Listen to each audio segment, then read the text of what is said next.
Assalamualaikum warahmatullahi wabarakatuh. Alhamdulillahirabbil alamin wassalatu wassalamu ala asyrafil anbiya'i wal mursalin sayyidina wa maulana Muhammadin wa ala alihi washabihi ajmain, amma ba'du.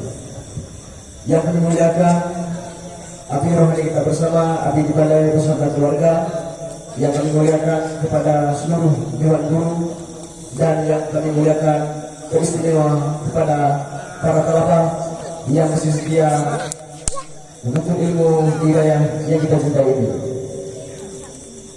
Adapun sebelum kami panggilkan dewa guru Syahril Quran dengan nomor undian 59 dan 57, kami sampaikan peraturan lomba Syahril Quran tingkat kabilah daerah Madinatul Diniyah Babuda Gusuk Yamadan Gampo Belanda Kecamatan Dewantara Kabupaten Aceh Provinsi Aceh tahun 1445 Hijriah atau tahun 2023 Masih.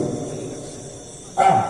Persyaratan penampilan. Setiap peserta berpenampilan rapi dan sopan. Setiap penampilan disediakan waktu 15 menit. Peserta wajib menyerahkan sinopsis dari topik yang dipilih beserta ayat Al-Quran dan hadis yang digunakan untuk menunjang tema yang dipilih. Tanda mulai, persiapan berhenti dan habisnya waktu diatur dengan isyarat lampu. Lampu hijau sebagai tanda persiapan dan penyajian selama 12 menit. Lampu kuning sebagai tanda habisnya waktu 12 menit menuju 3 menit waktu penghabisan, serta lampu merah sebagai tanda waktu telah habis.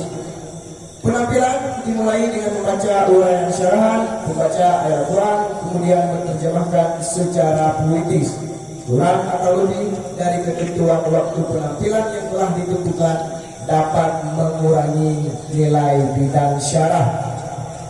Kriteria penilaian bidang tilawah dan adat, nilai minimal 10, maksimal 30. Adapun aspek nilai tajwid dan fasahah atau penilaian tentang ketetapan bacaan sesuai dengan kaidah ilmu tajwid, lagu dan surah, penilaian tentang keindahan dan keharmonisan lagu serta kemerduan suara.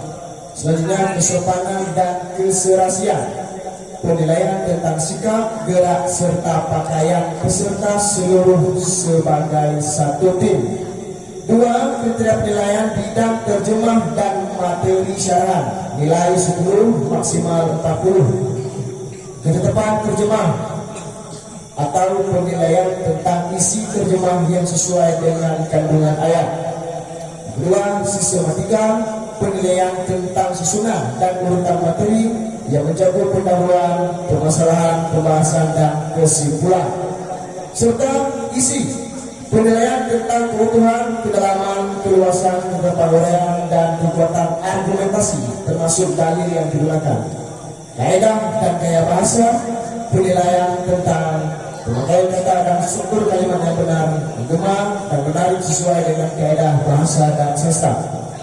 3. Kriteria penilaian di bidang penghayatan dan retorika, nilai 10, maksimal 30. Adapun aspek penilaian vokal, yaitu penilaian tentang tipe suara yang jelas, utuh, dan mantap, intonasi dan aksentuasi, penilaian tentang irama dan penyiaran suara dan sesuai dengan maksud yang dikandung oleh terjemah dan isi uraian. Gaya dan mimik, yaitu penilaian tentang gerak anggota badan dan ekspresi wajah yang menggambarkan penghayatan, terjemahan, dan isi uraian. Marilah untuk memulai acara kita pada cabang perlombaan Syahril Quran, kita panggilkan dengan nomor undian 59 dan bersiap-siap dengan pemegang nomor undian 57. Kepada pemegang nomor undian 59, tempat dan waktu kami persilakan.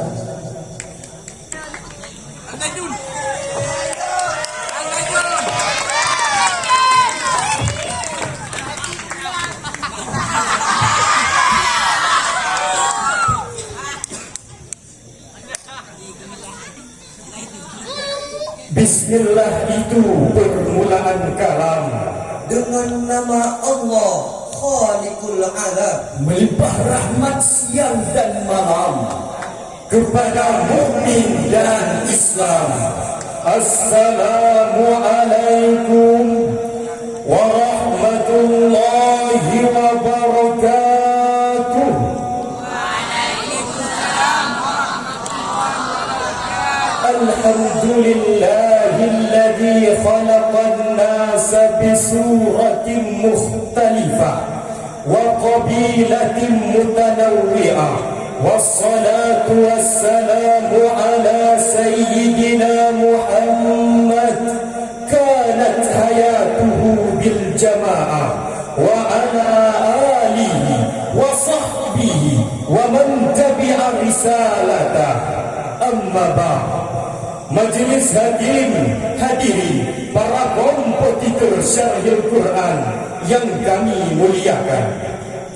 Persatuan dan kesatuan adalah kunci kehidupan negeri ini. Satu kata dalam bertindak, satu ucapan dalam berbicara adalah satu kemutlakan yang harus dimiliki oleh bangsa ini. Indonesia adalah negara yang besar, aneka suku, beda warna, beda ras, ragam bahasa yang kita miliki. Bukan berarti harus beda dalam menyikapi keutuhan negeri ini. Suku Aceh dengan kalimat Tuhabana, orang Gayo bilang anak kabar, orang Bandung mengatakan kumaha damar. Itu warna bahasa yang semakin menunjukkan kekuasaan Allah terhadap Indonesia yang dibungkus dengan Bhinneka Tunggal Ika. Namun hadirin, kenyataan yang terjadi kadang berbanding berbalik dengan potret kehidupan bangsa ini. Nasionalisme yang ditemukan oleh para ulama terdahulu sudah mulai tercabik dikarenakan beda suku. Keberagamaan yang disuarakan oleh para ulama terdahulu sudah mulai punah dalam hati anak bangsa. Fadatis pemuda, sikap republik merasa daerah yang paling mulia muncul ke permukaan. Susah kembali muncul di media sosial. Masih belum jelas hari ini pada awal Februari tahun 2021 kekerasan buta antara etnis Dayak dan etnis Madura kembali terjadi di Kalimantan, tepatnya di Kutai Barat. Ratusan anak negeri menghembuskan nafas terakhir di tangan saudaranya sendiri.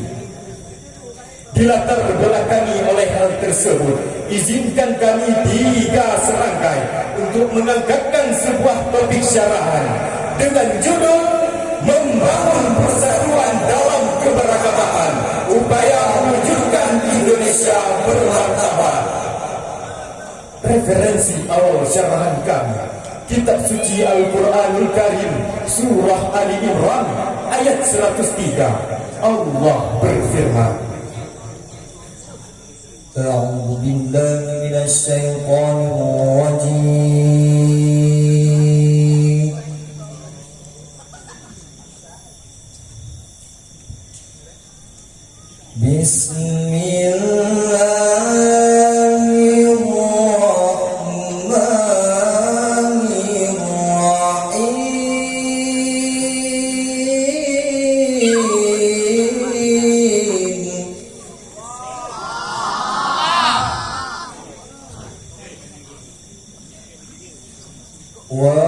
Wa'tasimu bihablillahi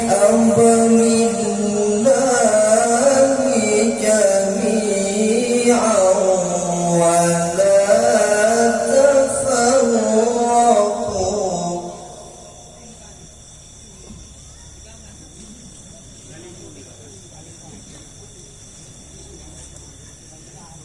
Wadhkuru ni'matallahi 'alaikum idh kuntum a'daan fa'alafa baina qulubikum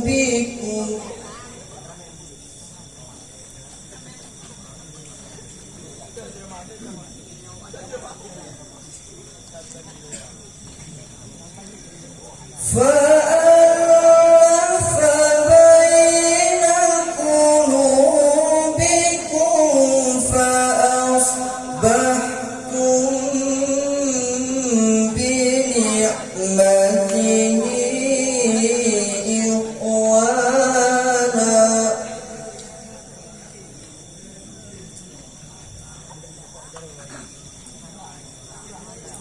وكنتم على شفا حفرة من النار فأنقذكم منها كذلك يبين الله لكم آياته لعلكم تهتدون صدق الله العظيم.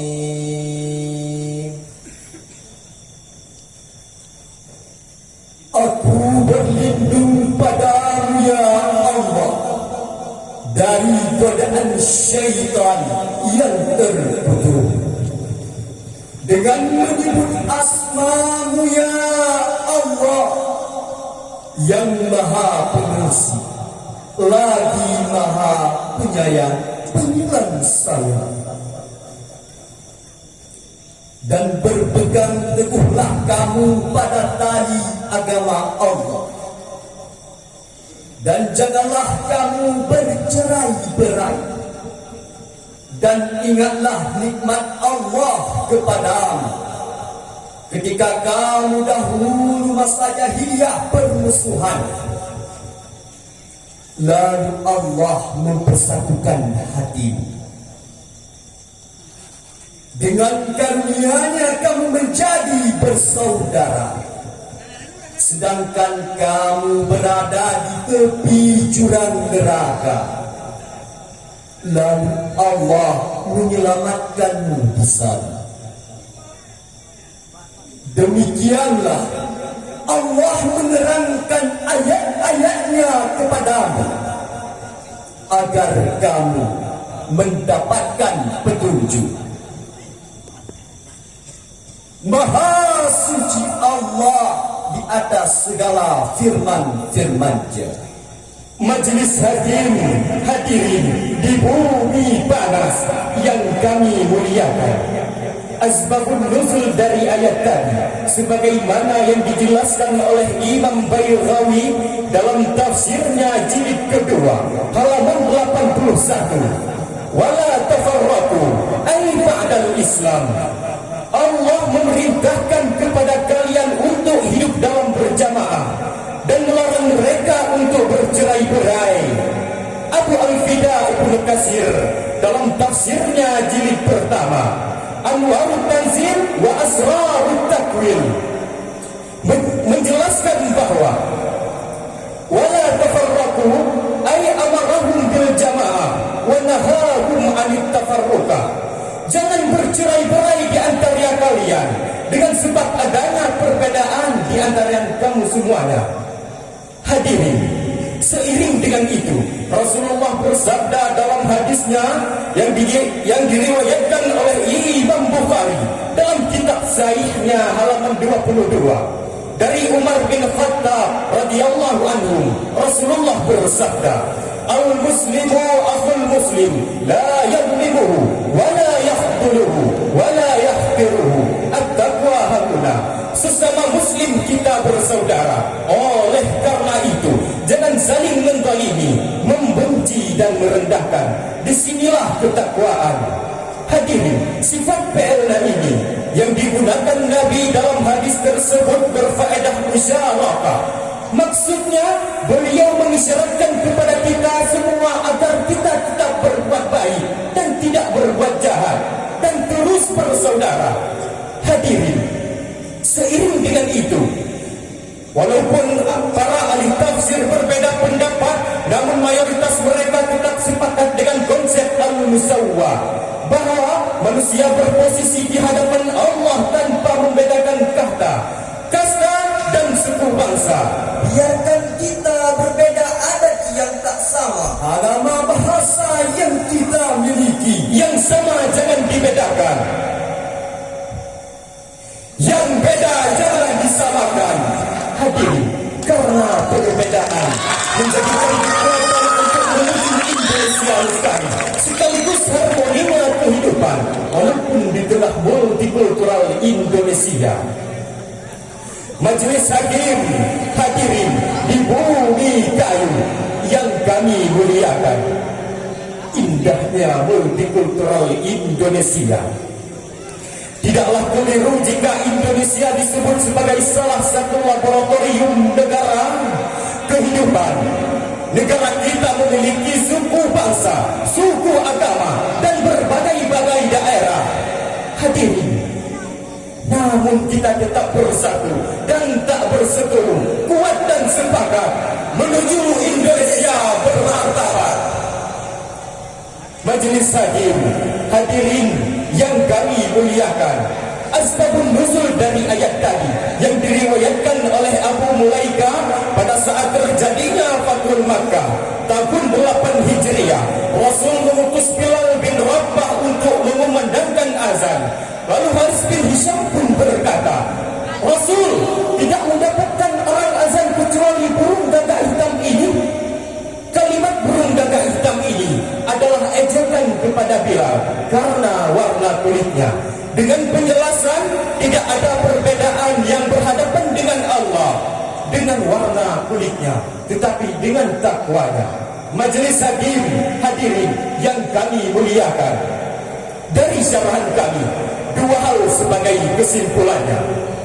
Pertama, keberagamaan adalah sebuah keniscayaan dalam kehidupan manusia. Perbedaan harus memicu rasa lahirnya ingin bersaudara dan terus bersama.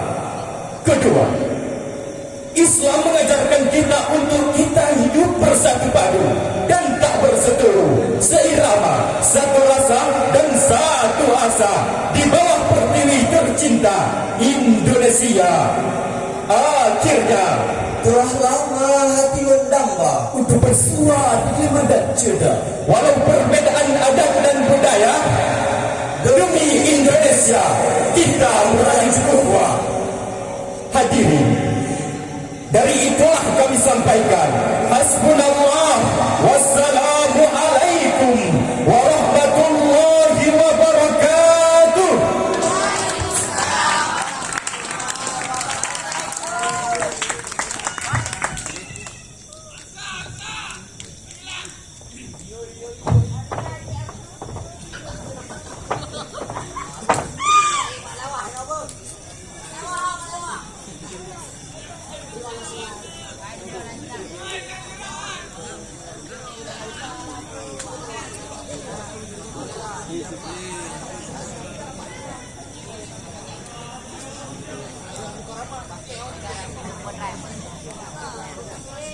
Terima kasih kami ucapkan kepada pemegang nomor undian 59 berasal dari kabilah Al-Aqsa.